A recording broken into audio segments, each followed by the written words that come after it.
There are Pokemon out there that have some special requirements in their care.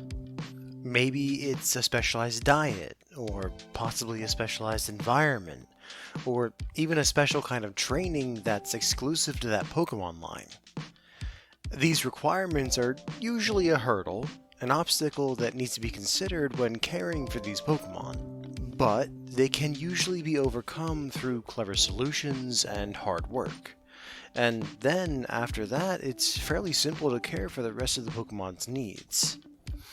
I say this because I have never seen the amount of special care requirements on one Pokemon species that the Zubat line has. Hello everyone, and thank you for tuning in to the Pokemon Care Guides, where we go through and look at what it would take to care for and raise a Pokemon in your own home. Today, we'll be going over the Zubat line, which obviously includes Zubats and its following evolution. Zubat itself is actually fairly small, being only 2.5 feet in length and weighing 16 pounds.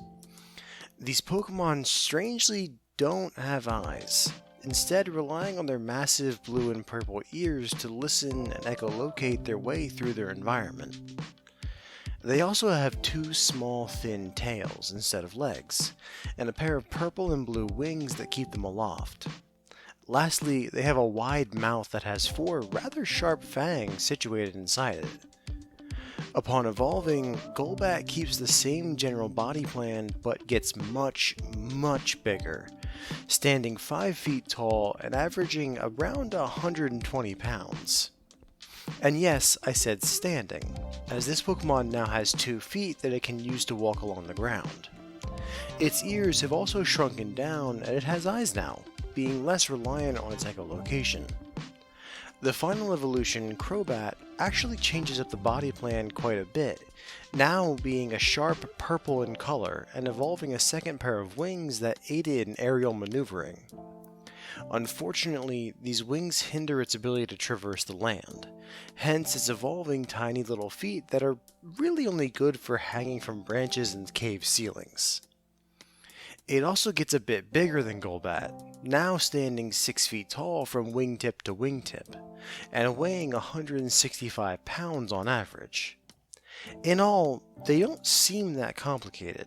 After all, they don't have an open flame coming out of their body, or have a plant on their back that needs to be taken care of as well as the Pokemon. But don't be fooled. These might be the most specialized Pokemon we've covered in the series so far. And if you're the kind of person that likes a challenge like that, then please, keep listening to see if these Pokemon could be the perfect Pokemon partners for you. Enclosure. And so, we get started right away with those special requirements. And instead of going right into how to set up the enclosure for these guys, we're instead going to talk about the other Pokemon that need to be housed with them. Just like Pikachu, Zubat and the rest of their line are very social animals, but they need specifically other Zubat evolutions around them. It's a major part of their biology that they form these large colonies and all flit and fly together. That's why Repel sells so well when it's near a cave that has a Zubat population. Because the colonies of these Pokemon are so dense that you won't be able to go 5 feet after defeating one Zubat without running into another one. These Pokemon need that kind of socialization with each other to stay healthy, both physically and mentally. So, if you're going to care for your Zubat correctly, then you're going to have a lot of Zubat. In all, you'll need at least a dozen of them if you want to form a healthy colony.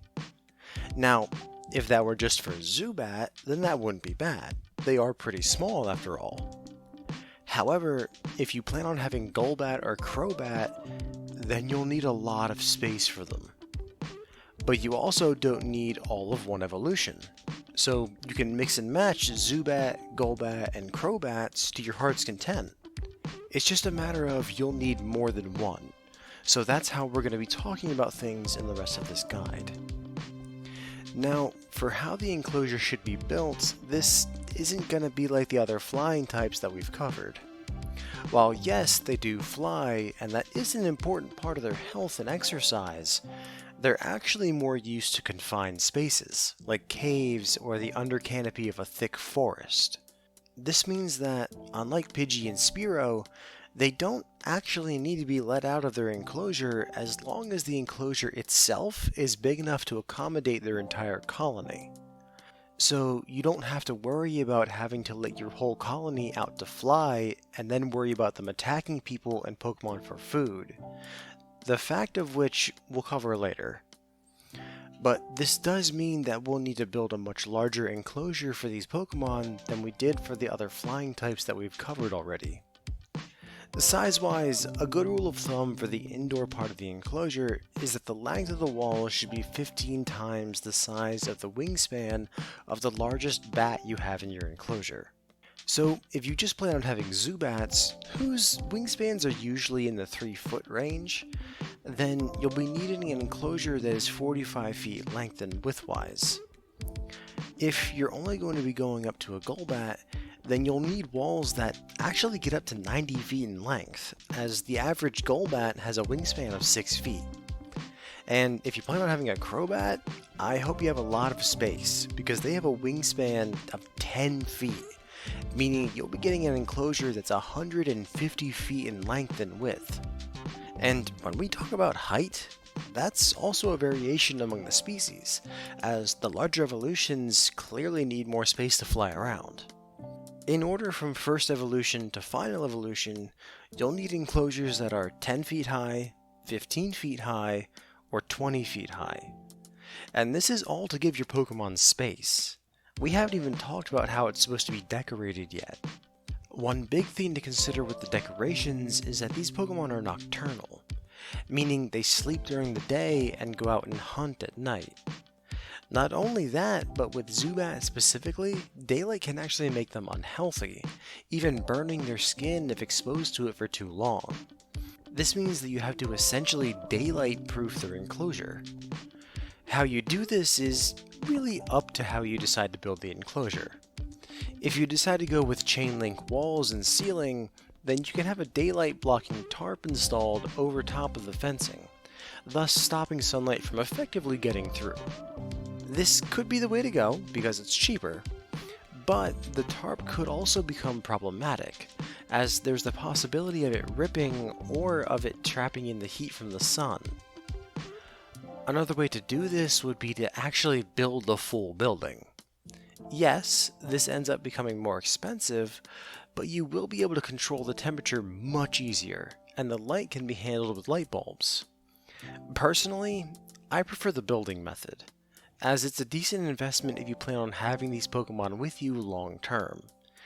That's exactly what I've done with my own Spheal and Tynamo enclosures, as it's just so much easier to deal with. But again, it is more expensive, so I get it if that turns you off the building option.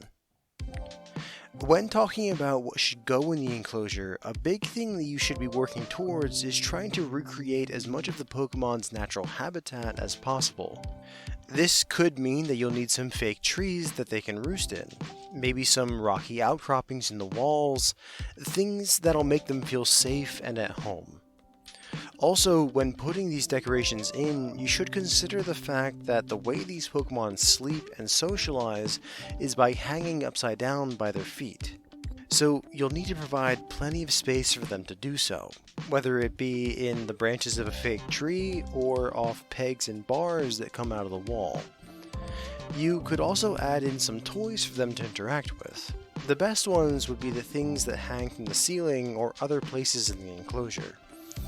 Be sure that these toys can handle the weight of the later evolutions, as the way that they'll be interacting with them will be flying up and landing on them most of the time.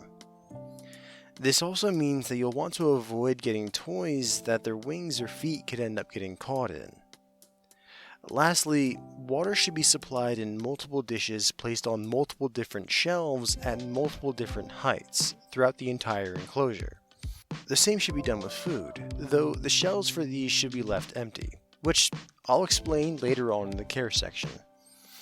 This is to help eliminate some competition that could arise between individual Pokemon over these resources. Moving on to other Pokemon that could be housed with the Zubat line, clearly other Zubat lines are a yes. It's necessary that they form a colony.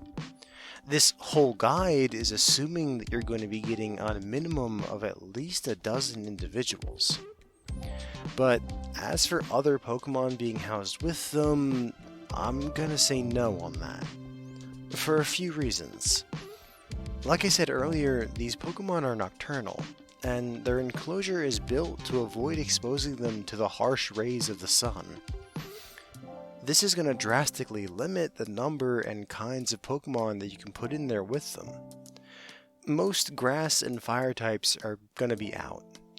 Really, anything that isn't a dark, cave-dwelling Pokemon shouldn't even be considered. Plus, any Pokemon that you do place in the enclosure with your colony runs the risk of getting swarmed and fed on by your colony. Not for the meat, but for their blood. Yeah, the Zubat line drinks the blood of its prey, meaning that any Pokemon you keep in there with them is going to be considered a snack. And I'm sure you're thinking of just getting a rock or steel-type Pokemon, something with a hard enough exterior that your Golbat or Zubat won't be able to drink its blood. Well, that won't stop them from trying. It's a well-known fact that these Pokemon often lose teeth because they try to drink the blood of hard-skinned Pokemon. So, putting them together is just going to lead to your Pokemon hurting themselves. It's best to just keep only Zubat line Pokemon in the enclosure and keep other Pokemon out. Availability. There's a running joke online that the creation and sale of Repel was made exclusively because of Zubats in caves and forests. And you know what? I can see it.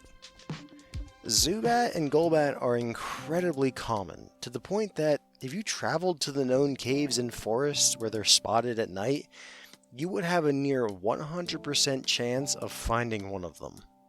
It's crazy, and the only region without a natural population of Zubat is the Paldea region. The only member of this evolutionary line that might give you some trouble to find in the wild is Crobat, but even then, they aren't too hard to find. Just remember, if you plan on going out and catching these Pokemon, you will need to catch at least a dozen of them to form a healthy colony. And be sure to bring some Pokemon with you to defend yourself. One Zubat on its own is usually no threat, but you won't find just one on its own. You're more likely to be swarmed by the whole colony. Getting swarmed by dozens upon dozens of Zubats, let alone the more dangerous Golbat and Crobats, can turn into a bad situation pretty quick. Remember that your safety is worth more than any Pokemon you could ever catch. Funny enough, despite how common they are in the wild, in the breeding circuit they aren't that common. Partly because of how easy they are to catch in the wild, but also because of the challenges in keeping them. With the specialized blood diet of these Pokemon, the nocturnal nature of them, and the need for such a large and enclosed space, many breeders just don't see it as an investment worth taking. When you could buy a dozen Pokeballs, head to the nearest cave, and catch all the bats you want. So, unfortunately for those of you who don't want to go spelunking in a cave and just want a breeder-raised Pokemon, then finding one is going to take a lot of work. It might honestly be cheaper to hire a professional trainer and have them go out and catch the Pokemon for you. Care. Feeding these guys is going to require you to have a strong stomach, because once again, they drink blood. Which means that you're going to have to handle and give them blood. So if you're squeamish or have a weak stomach, then I really suggest you look at getting a different Pokemon. As for how to get the blood, well, you could order it online. Yes, I know how that sounds, me telling you to order bags of blood online. But there are companies out there that collect, treat, and sell them. They are totally legitimate, but you may just need to get a license from your government to be able to buy it yourself. And for those of you out there thinking it, no, you shouldn't go out and collect your own blood. You're not trained to do that. The blood needs to be treated with certain substances and chemicals, and it takes a trained professional to collect it without hurting the Pokemon it's being collected from. It could very easily lead to serious injury. As well, the companies that collect and sell the Pokemon do so from carefully raised and monitored Pokemon, usually farm Pokemon like Tauros. This means the blood will be of the right quality for your Zubat evolution to get all the nutrients they need. And it means that the blood itself is usually disease-free. Blood is a great way for many diseases to spread. So just getting it from any random Pokemon you find could be a great way to expose your Pokemon and yourself to a very bad disease. Luckily, the Zubat line has a very strong immune system, but it's still not a risk you should be taking. When you order your blood, they'll come in thick bags and should be immediately refrigerated. Always keep an eye on the blood to make sure that it isn't going bad, and if it does, then you need to get rid of it in a biohazard approved container. When you go to feed your Pokemon, remove the needed amount of blood from your refrigerator. It can be kind of hard to gauge how much blood you need and what Pokemon is getting the needed amount, as they're all in the same enclosure, but a good rule of thumb should be 3 ounces of blood per Zubat, 10 ounces of blood per Golbat, and 15 ounces of blood per Crobat. It can be a lot. I mean, the average human body only has 160 ounces of blood. So if you have more than 10 Crobat in your enclosure, then you'll be feeding them an entire person's worth of blood. So be prepared for that. When you feed them, you'll be leaving the blood in the bags. This is because of the feeding method they use. See, this Pokemon's fangs are actually hollow, so when they bite down on their prey, their fangs puncture through the skin and they're able to suck the blood up through those hollow tubes, functioning kind of like a straw. But for this feeding method to work, you can't just put the blood out there in a dish or a bowl. The Pokemon need to be able to puncture something. By leaving the blood in the bags, you're offering that skin-like resistance when they bite through the bag, allowing them to feed naturally. When placing the bags, you'll want to put them out at sunset, right when the Pokemon are becoming more active. You'll be placing the bags on the different feeding shelves that I mentioned in the enclosure section. Then, throughout the night, your Pokemon will feed on the bags, draining them and emptying out their fill. Then, when sunrise comes around, as the Pokemon are settling down and getting ready to sleep for the day, you enter the enclosure and remove all the bags, even if they're still half full, and dispose of them.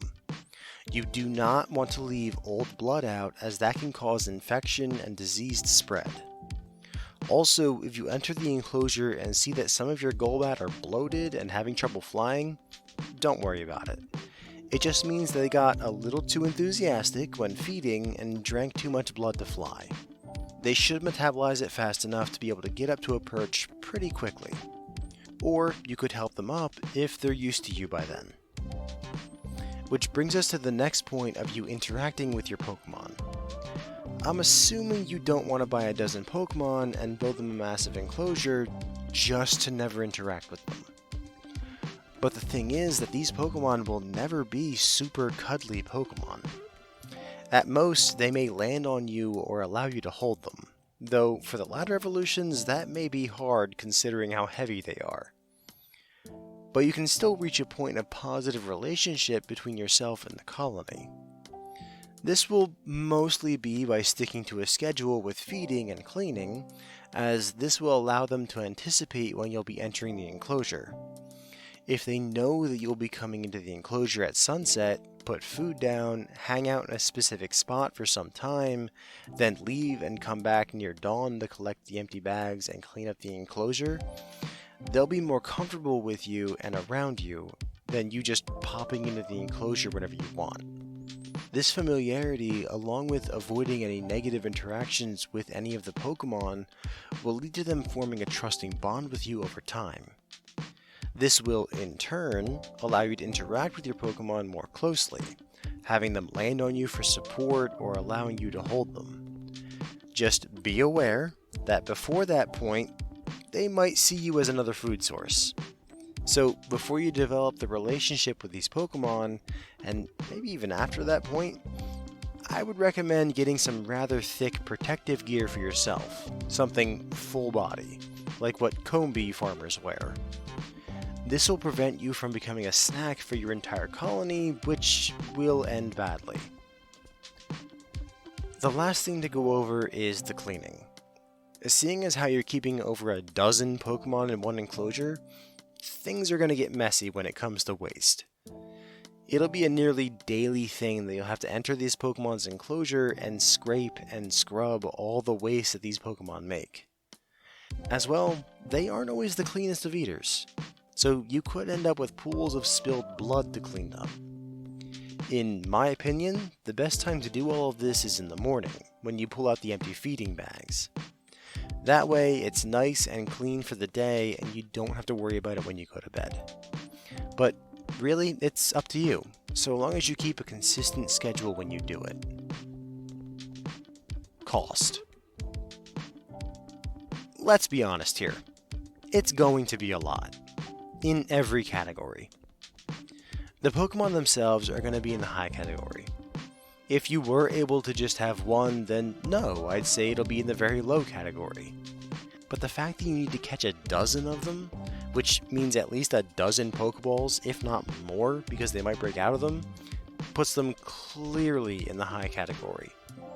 And if you're going after the older evolutions, then you'll need either more Pokeballs or the higher quality ones. It's gonna be a lot of money simply because it's gonna be a lot of Pokemon. As well, their enclosure is gonna be in the very high category. You'll need to build an entire building just to house them. Add in all the decorations, the feeding shelves, the toys, and there is simply no way for this to be in any other category besides the very high one. And it's all because they need to have so many of their fellows in there with them. Don't think that food is where you're going to be getting off easy here either. Thanks to what they eat, even just buying food for one Zubat evolution could be expensive. They pass on the cost of the labor and the chemicals to the buyer, but the fact that you have to buy enough to feed at least a dozen of them means that just getting enough food to feed your Pokemon for a week is going to put you deep in the very high category. There's simply no way around just how much these Pokemon are going to cost. Conclusion. I'm honestly astounded by how difficult these Pokemon turned out to be. After all, they're so common in the wild that you don't really think about what it takes to actually house and keep some. I honestly think that the part that makes these Pokemon so tough to keep is the need for them to have so many of their fellow Pokemon around them. If it was just one Crobat or Zubat, then I think it would be a lot more manageable. But thanks to that, it makes housing and feeding them extremely impractical.